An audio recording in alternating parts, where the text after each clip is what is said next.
والصلاة والسلام على رسول الله أما بعد فأعوذ بالله من الشيطان الرجيم بسم الله الرحمن الرحيم ولن ترضى عنك اليهود ولا النصارى حتى تتبع ملتهم قال رسول الله صلى الله عليه وسلم الكفر ملة واحدة সংগ্রামী তৌহিদি জনতা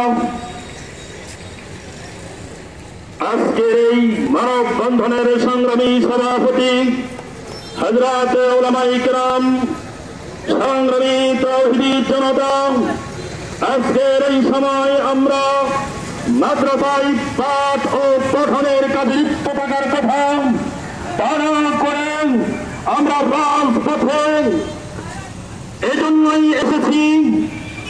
এই দেশ মুসলমানের দেশ, মুসলমান সকল জাতি ধর্ম বর্ণের মানুষের জান মালের হেফাজতের নিশ্চয়তা দেয়।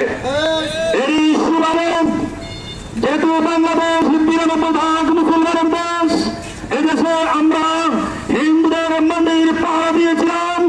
যেহেতু এটা আমাদের দায়িত্ব এবং কর্তব্য, আমরা আমাদের দায়িত্ব এবং কর্তব্য পালন করেছি। আমাদের এই সরলতাকে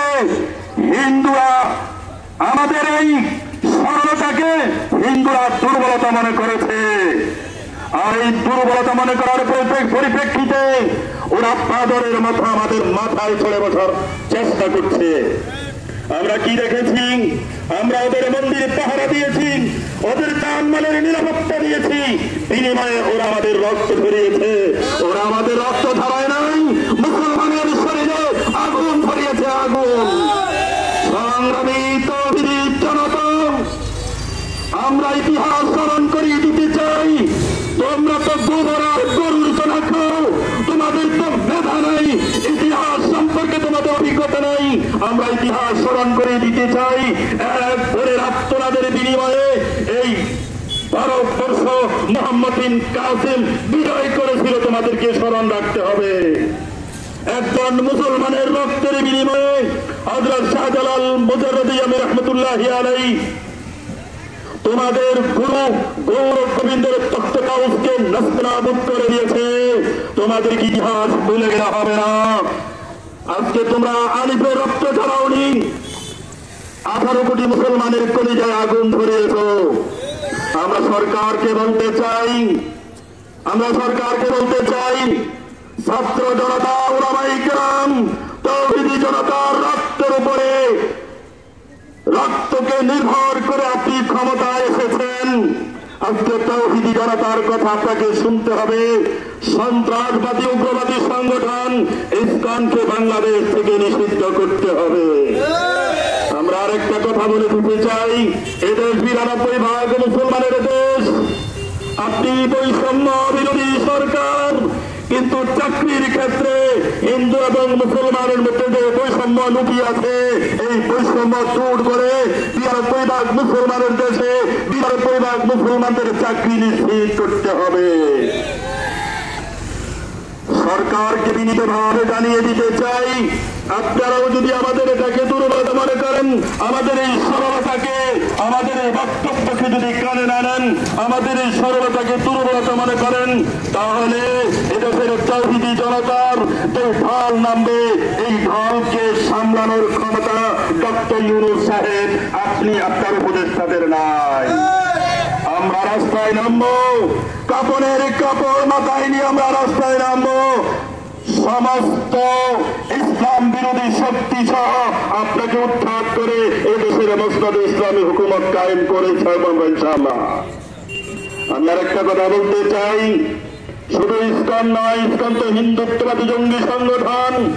এমনি ভাবে ওই হিন্দু খ্রিস্টান ইহুদিদের লেরিয়ে দেওয়া মুসলিম নামধারী কিছু লোক আজকে বাংলাদেশে বিভিন্ন ধরনের সন্ত্রাসী কার্যক্রম চালাচ্ছে।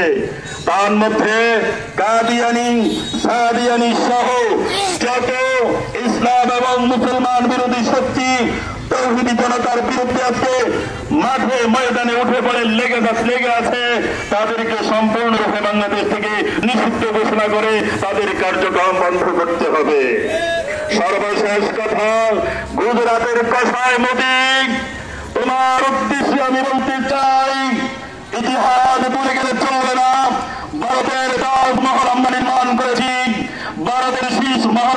নির্মাণ করেছি, ভারতের লাল কিল্লা আমরা নির্মাণ করেছি।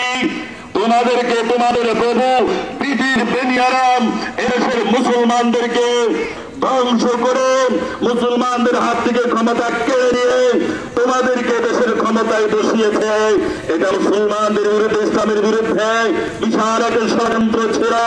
তুমি যদি বাড়াবাড়ি করতে চাও, ইন্ডিয়াতে আমরা ইতিমধ্যে খেয়াল করেছি বাংলাদেশের দূতাবাসের মধ্যে হামলা হয়েছে, মুসলমানদের মসজিদে হামলা হয়েছে, মুসলমানদের রক্ত জড়ানো হচ্ছে।